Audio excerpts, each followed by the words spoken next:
Bienvenido a la base de datos de la Fundación. Por favor, espera un momento mientras se carga el archivo.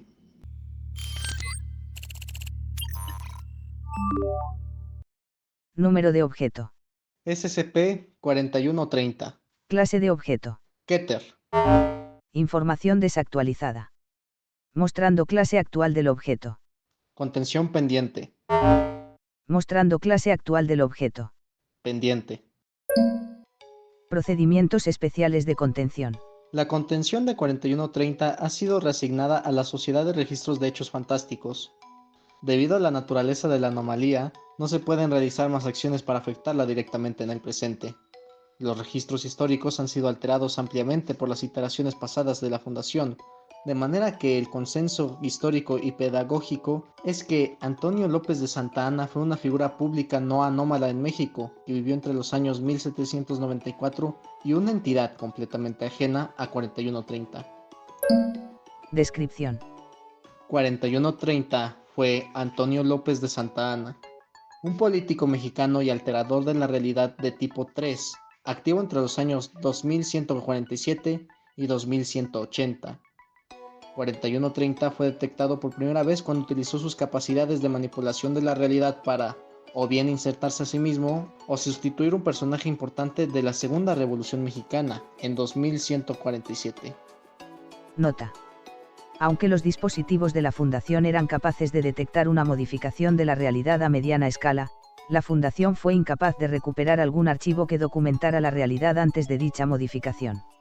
En el momento álgido de la Revolución, 4130 había establecido su residencia en la ciudad de Guanajuato, tras un intento fallido de tomar la Ciudad de México, y había formado un semigobierno con considerable autoridad reconocida en el sur de México, asumiendo él mismo la posición de líder con el título de verdadero gobernador de todos los estados de la República Mexicana. Durante sus actividades en la Segunda Revolución, 4130 a menudo se enfrentaba a sus adversarios con sus capacidades de alteración de la realidad, lo que requería un amplio encubrimiento por parte de la Fundación, así como distribución de amnésticos.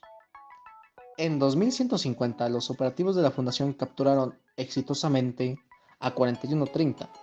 Sin embargo, el 11 de mayo, 4130 desapareció de su celda. Más tarde, el sujeto fue visto dirigiendo una fuerza armada en una incursión sorpresa a la Ciudad de México, con él mismo a la cabeza, utilizando sus capacidades de alteración de la realidad para acabar con varios combatientes.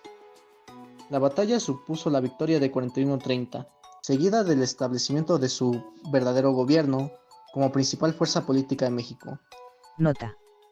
Llamada en los registros históricos civiles como la Segunda Batalla por la Ciudad de México. 4130 se considera actualmente sin contener.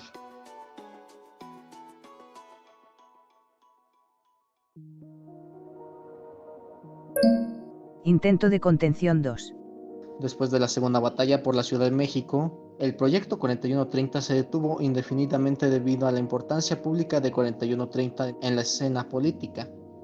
Sin embargo, en 2152, 4130 anunció su intención de celebrar unas elecciones generales dentro de los 2 años siguientes.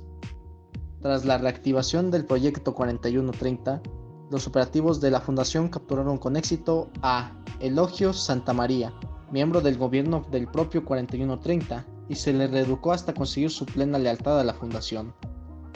A través de la utilización de los procedimientos estándar de la Fundación para la desestabilización gubernamental, junto con el creciente descontento público hacia las políticas fiscales del 4130, Elogio Santamaría fue el presidente de México en 2153 y ordenó públicamente el arresto de 4130. Los agentes encubiertos de la Fundación, integrados en la política mexicana, organizaron una confrontación armada en la residencia de 4130, durante la cual fue sedado con un tranquilizante estándar para humanoides. Sin embargo, una hora más tarde 4130 se desmaterializó y fue posteriormente observado en un barco que navegaba hacia la costa de Florida, Estados Unidos. Los buques de la Fundación fueron incapaces de interceptar a 4130 antes de que alcanzara la jurisdicción del gobierno estadounidense. Las actuales tensiones entre la Fundación y el gobierno estadounidense hicieron inviables las negociaciones para el retorno de 4130 a México. 4130 permanece sin contener y aislado bajo la custodia estadounidense. La aprobación para el intento de eliminación de 4130 está pendiente. Intento de contención 3. En 2160, tras un incidente relacionado con la destrucción de un depósito de suministros estadounidense, las fuerzas militares norteamericanas situadas a lo largo de la frontera de Texas iniciaron una serie de enfrentamientos que culminaron en una invasión a gran escala en 2161. Los operativos de la Fundación infiltrados en el ejército mexicano lanzaron una contraofensiva en el territorio estadounidense. El 17 de noviembre de 2163, las tropas de la Fundación alcanzaron la ubicación de 4130 en la base militar en California e intentaron eliminar al sujeto mediante el despliegue de un ancla de realidad Scranton cerca de sus inmediaciones, seguidos de disparos en estándar. Los agentes de la Fundación fueron detectados por los guardias de seguridad destinados a proteger a 4130 durante el despliegue del ancla de realidad Scranton. 4130 fue entonces escoltado por su cuerpo de seguridad hasta la pista de aterrizaje de la base, donde intentó escapar en su avión personal. Desobedeciendo las órdenes, el agente disparó con armamento antiaéreo contra 4130. A la 1:33 se confirmó un impacto directo. 2 días después, el 19 de noviembre, se observó a 4130 dirigiendo una emboscada contra las fuerzas estadounidenses que mantenían asediada la Ciudad de México. 4130 volvió a utilizar sus capacidades de manipulación de la realidad para ayudar a las fuerzas mexicanas. Elogio Santa María fue abatido en el fuego cruzado resultante, al igual que varios miembros del gobierno mexicano que no pertenecían a la fundación. Los partidarios de 4130 se congregaron en torno al sujeto con el fin de convertirlo en el nuevo líder de la contraofensiva. El 29 de febrero del 2168, Estados Unidos firmó un tratado de paz con México, cuya única condición era la reparación del depósito de suministros dañado el 2160. 4130 supervisó la firma del tratado y ha restablecido el mandato de su verdadero gobierno. Debido al regreso de 4130 a la luz pública, su eliminación se ha vuelto a considerar inviable. Intento de contención 4. Para el año 2173, las solicitudes de préstamos de 4130 a Estados Unidos, Japón, China, Brasil y han dejado a México en un estado de profunda deuda. En respuesta, 4130 promulgó la Ley del Tesoro Nacional, que aumentó los impuestos para varios servicios nacionalizados durante la Segunda Revolución Mexicana, como el transporte terrestre, los servicios de Internet y los productos a base de nixtamal. El descontento de la población aumentó drásticamente en el transcurso de los años siguientes. Los agentes de la Fundación se infiltraron en varios grupos opositores cada vez más numerosos y les proporcionaron armamento cuando fue necesario. El 1 de enero del 2180, la policía local reprimió violentamente una protesta en los alrededores del Palacio Nacional, en la que se pedía una reducción de los impuestos en los productos alimenticios. En respuesta, los miembros armados del partido opositor repelieron a la policía y atacaron el Palacio Nacional. Los agentes de la fundación desplegaron una serie de anclas de realidad Scranton portátiles mientras las fuerzas de la oposición se acercaban a la ubicación de 4130. Sin embargo, 4130 no pudo ser encontrado en las instalaciones del Palacio Nacional, ahora ocupado por la oposición. Un combatiente civil que se encontraba informando a la oposición parecía conmocionado y reportó haber acorralado a 4130 que se encontraba herido, solo para presenciar cómo desaparecía en una nube de humo. El análisis de los datos obtenidos por los dispositivos de la Fundación reveló modificaciones en la realidad local, consistentes con un desplazamiento cronológico del tipo 4, de una base aproximada a la de un humano, hasta aproximadamente el año 1800.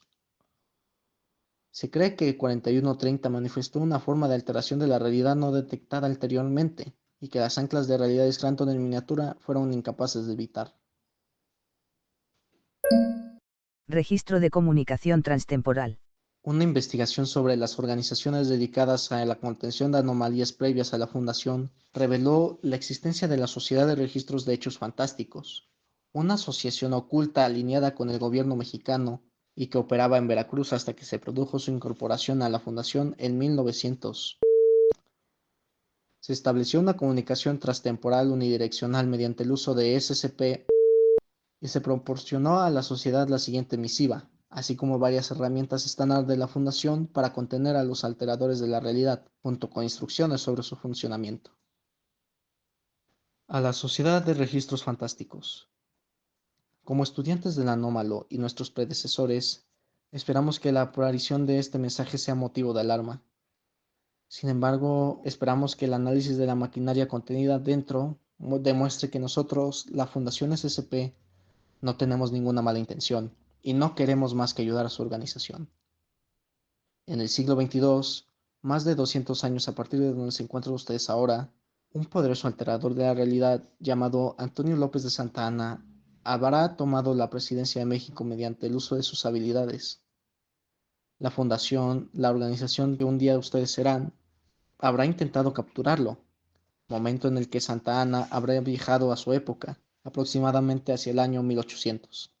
Como nuestros antepasados, creemos que es su deber acabar con esta anomalía tanto como el nuestro.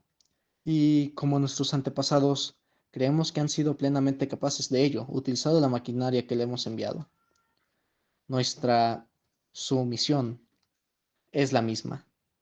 En todos los países, mundos y épocas, asegurar, contener y proteger. Les deseamos la mejor de las suertes.